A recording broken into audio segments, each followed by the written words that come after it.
না আছে কোরবানি, না আছে ইলম, না আছে আলেমদের সোহবত, ফ্যান্টাসিতে ভরা এমন প্রজন্ম দিয়ে আল্লাহর দ্বীন বিজয় হবে? ইসলামী বিপ্লবের জন্য সর্বপ্রথম প্রয়োজন হলো একটা প্রজন্ম তৈরি করা।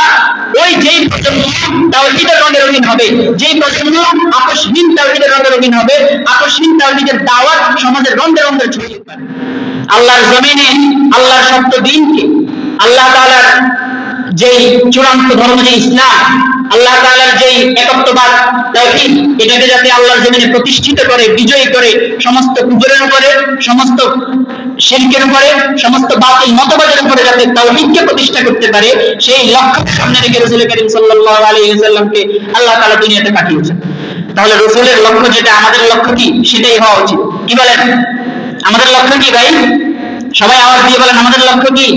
আল্লাহর জমিনে আল্লাহর দ্বীন প্রতিষ্ঠা করা। আমাদের লক্ষ্য কি? আপনারা মনে হয় ঝিমাই দিয়েছেন, মনে হয়। সবাই একটা আওয়াজ বলেন, তাকবীর, তাকবীর, আওয়াজ বলবেন। আল্লাহর জমিনে আল্লাহর দ্বীন প্রতিষ্ঠা করা আমাদের একমাত্র লক্ষ্য, চূড়ান্ত লক্ষ্য।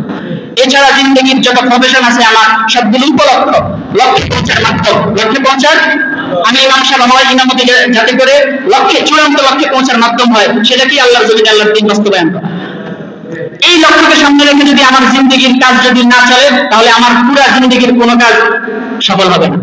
রাসূল করিম সাল্লাল্লাহু আলাইহি ওয়াসাল্লামকে যে লক্ষ্য দিয়ে আল্লাহ রাসূল দুনিয়াতে পাঠিয়েছেন, সেই লক্ষ্যকে কেন্দ্র করে রাসূল করিম সাল্লাল্লাহু আলাইহি ওয়াসাল্লাম তার পুরা জিন্দগিকে বিলীন করে দিয়েছে। আল্লাহু আকবার। 23 বছরের এই জিন্দগি, নবুয়তের পর 23 বছরের জিন্দগি, রাসূল করিম সাল্লাল্লাহু আলাইহি ওয়াসাল্লাম দাওয়াতের যে রোডম্যাপ, দাওয়াত থেকে শুরু করে জিহাদ পর্যন্ত যে রোডম্যাপ ছিল, এমন এক রোডম্যাপে এমন ভাবে এমন সুন্দর আচরণ করে রাসূল করিম সাল্লাল্লাহু আলাইহি ওয়াসাল্লাম কার্যক্রম চালিয়েছেন, শেষ পর্যন্ত ওই যুগে পুরো পৃথিবীতে ইসলাম প্রতিষ্ঠার যে সূচনা রাসূল করিম সাল্লাল্লাহু আলাইহি ওয়াসাল্লাম চালু করে দিয়ে গেছেন। সুবহানাল্লাহি ওয়া বিহামদিহি। এরপরে আবু বকর রাদিয়াল্লাহু আনহু, ওমর রাদিয়াল্লাহু আনহু, চার খলিফা, এরপরে ইসলামের যে খেলাফত, একেবারে ওসমানী খেলাফত পর্যন্ত মূল জায়গায় তাওহীদ প্রতিষ্ঠা ছিল, একত্ববাদ ছিল। সমাজের রং বেরঙের মূল স্থানে কি ছিল ভাই? তাওহীদ ছিল। শিরকের বন্ধ ছিল না, অন্যায় ছিল, জুলুম ছিল, গুনাহ ছিল, ফিসক ছিল, এগুলো ছিল, ঠিক আছে, কিন্তু শিরক ছিল না। কি ছিল না? সমাজের মূল জায়গায় শিরক ছিল।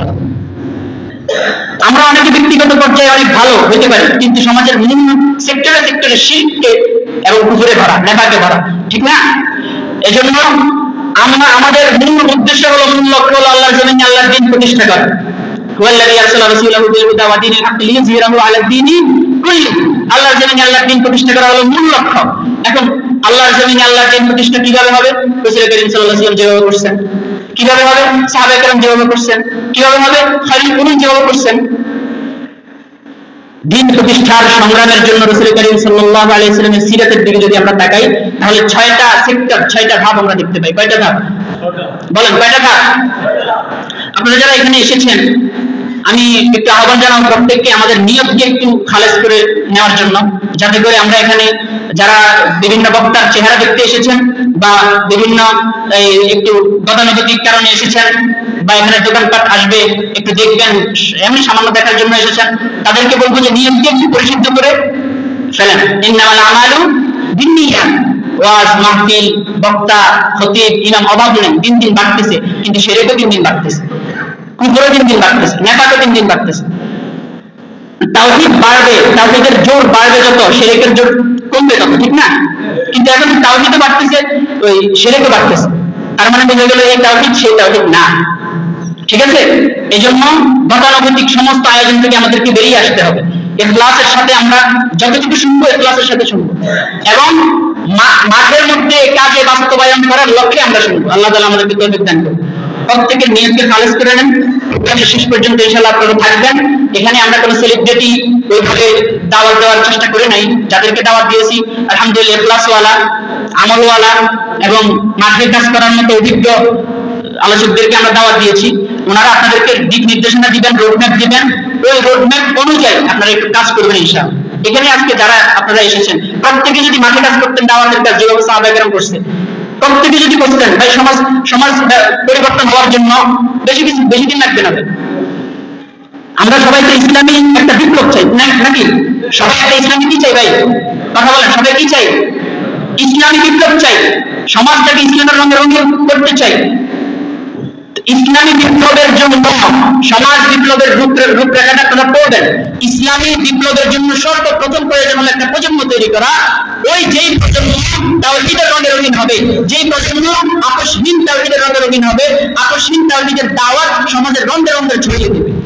আপসহীন তাওহীদ একটা প্রজন্ম দরকার, যে প্রজন্ম ইখলাসের সাথে কাজ করবে, আল্লাহর জন্য কাজ করবে, তাআল্লুক মা আল্লাহ, আল্লাহর সাথে কি থাকবে? গভীর সম্পর্ক থাকবে। ফ্যান্টাসি তারা ভুগবে না।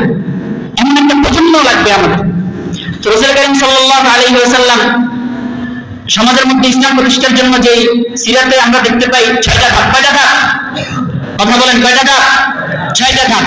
দাওয়াত, তারবিয়ত, জামাত, হিজরত এবং নুসরত, ইরদাদ, জিহাদ। কয় ধাপ? কথা বলেন, কয় ধাপ? 6টা ধাপ। 6 ধাপের মধ্যে সর্বপ্রথম যে ধাপ, ওই ধাপে মজবুতির সাথে দীর্ঘ সময় কাজ করতে হবে। কথা বুঝতেছেন? ফাউন্ডেশন। একটা বিল্ডিং আপনি 20 তলা বানান, 30 তলা বানান, মূল কি? ফাউন্ডেশন।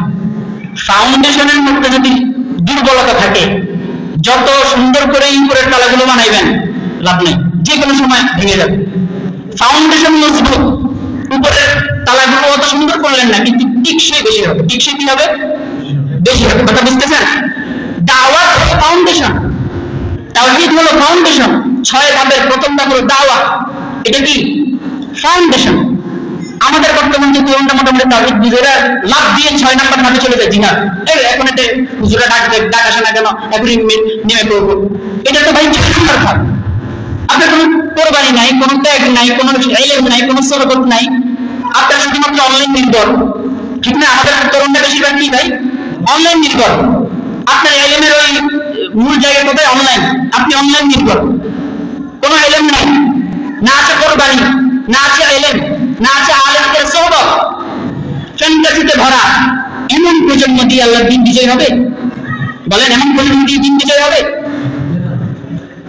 এজন্য প্রথমে আমাদের ফাউন্ডেশন তৈরি করতে হবে। ফাউন্ডেশন, সেটা কি? দাওয়াত। দাওয়াতের স্টাফ থেকে শুরু করুন। 20 বছর আপনি 15 বছর 20 বছর দাওয়াত, যেভাবে সাহাবায়ে কেরাম দাওয়াতের মেহনত যেভাবে করেছেন, 15 থেকে 20 বছর আপনি ওইভাবে মেহনত করে দেখেন, সমাজ পরিবর্তনের জন্য যথেষ্ট ইনশাআল্লাহ। কথা বুঝতেছেন? সমাজ পরিবর্তনের জন্য কি ভাই? যথেষ্ট। এজন্য রাসূল কারীম সাল্লাল্লাহু আলাইহি ওয়াসাল্লামের দাওয়াতের যে রোড ম্যাপ ছিল, আমরা সেখানের মধ্যে 6টা ধাপ দেখতে পাই, দাওয়াত থেকে শুরু। সুতরাং আমরা চাই যে দাওয়া মুভমেন্ট ডাইভারশন সাহাবায়ে কেরামের মতো সাহাবায়ে কেরামকে সামনে রেখে সেই দাওয়াতের সেই সংগ্রাম চালিয়ে যাবে। ফ্যান্টাসি ছাড়া। ফ্যান্টাসি থাকবে না, ইলম থাকবে, তাকওয়া থাকবে, ইখলাস থাকবে, ধৈর্য থাকবে, কুরবানি থাকবে। ঠিক আছে? আলেমদের সাথে সম্পর্ক থাকবে, আল্লাহর সাথে গভীর সম্পর্ক থাকবে, তেলাওয়াতে কোরআন থাকবে, কিয়ামুল লাইল থাকবে। অনলাইন নির্ভর না, অনলাইন নির্ভর হবে না। ময়দানে কাজ করবে, মাঠে ময়দানে দাওয়াতের সংগ্রাম করবে, আপসহীন তাওহীদের দাওয়াত দেবে, নিজের মধ্যে নিফাক থাকবে না। এমন এক প্রজন্ম যদি আমরা তৈরি করতে পারি, ইনশাআল্লাহ সমাজ পরিবর্তনের জন্য বেশি দিন লাগবে না। সমাজ পরিবর্তনের জন্য কি বেশি দিন লাগবে না? আপনার দাওয়াত যদি সমাজকে 2 ভাগে ভাগ করে দিতে না পারে, এটা কোনো দাওয়াত না। আপনার দাওয়াত সমাজকে 2 ভাগে ভাগ করে দিতে হবে, এক ভাগ শিরকের, আরেক ভাগ তাওহীদের। কথা বুঝতেছেন না? এক ভাগ শিরকের, আরেক ভাগ কি? তাওহীদের। এজন্য দাওয়া মুভমেন্ট ডাইভারশন সেই সংগ্রামকে সামনে রেখে, সাহাবায়ে কেরামের সেই রোড ম্যাপ, রাসূল কারীম সাল্লাল্লাহু আলাইহি ওয়াসাল্লামের সেই রোড ম্যাপকে সামনে রেখে দাওয়াতের সংগ্রাম চালিয়ে যাবে ইনশাআল্লাহ। আমরা চাই একটা প্রজন্ম তৈরি হোক যারা আপসহীন তাওহীদের দাওয়াত দিবে, ইলম থাকবে, তাকওয়া থাকবে, আল্লাহর সাথে সম্পর্ক থাকবে, কিয়ামুল লাইল থাকবে, তেলাওয়াতে কোরআন থাকবে, আলেমদের সোহবত থাকবে, ফ্যান্টাসি থাকবে না যাতে। ঠিক আছে ইনশাআল্লাহ? এজন্য আমরা আলেমদেরকে নিয়ে ইনশাআল্লাহ সংগ্রাম শুরু করেছি। আল্লাহ তাআলা যতটুকু আমাকে পৌঁছায়, আমাকে আল্লাহ তাআলা কখনো মরার পরে এটা জিজ্ঞাসা করবে না যে তুমি কেন খারাপ টাইম করে আসতে পারলো না। জিজ্ঞাসা করবে? আল্লাহ কি এটা জিজ্ঞাসা করবে যে তুমি কেন দিন প্রতিষ্ঠা করে আসো না? এটা জিজ্ঞাসা করবে? কি জিজ্ঞাসা করবে? তোমার সাধ্যে যতটুকু ছিল কতটুকু করেছো? কি জিজ্ঞাসা করবে? তোমার সাধ্যে যতটুকু ছিল কতটুকু করেছো? তোমার ঘরের প্রত্যেককে ফজরের নামাজের জন্য জাগ্রত করে দেওয়া তোমার সাধ্যে ছিল, তুমি তো সেটা করো নাই, তুমি নিজেও ফজরের সময় উঠো নাই। তোমার এলাকার প্রত্যেকটা তরুণদের কাছে তাওহীদের দাওয়াত পৌঁছে দেওয়া তোমার সাধ্য ছিল, করো নাই। তোমার থানায় তুমি একটা কাফেলা তৈরি করে জন্য আকর্ষণ তাওহীদের একটা কাফেলা তৈরি করার তোমার সাধ্য ছিল, তুমি সেটা করো না। ফিলিস্তিনে গিয়ে ফিলিস্তিন বিজয়ের শব্দ ছিল না, কিন্তু ফ্যান্টাসি থেকে মিছিল নামিয়ে তুমি সেটা দেখাইছো। তো যেটা শব্দে ছিল না সেটার পিছনে দৌড়াইছো, কিন্তু যেটা শব্দে আছে সেটা কি কারণ। প্রিয় উপস্থিতি, আমাদের সব কথার মূল কথা হলো ফ্যান্টাসি থেকে বেরিয়ে আসতে হবে, মোহ থেকে বেরিয়ে আসতে হবে, সাহাবায়ে কেরামের আদর্শকে আমাদেরকে লালন করতে হবে। ঠিক আছে ইনশাআল্লাহ? আল্লাহ তাআলা আমাদেরকে আমল করার তৌফিক দান করুন। ওয়া আখিরু দাওয়ানা আলহামদুলিল্লাহি রাব্বিল আলামিন।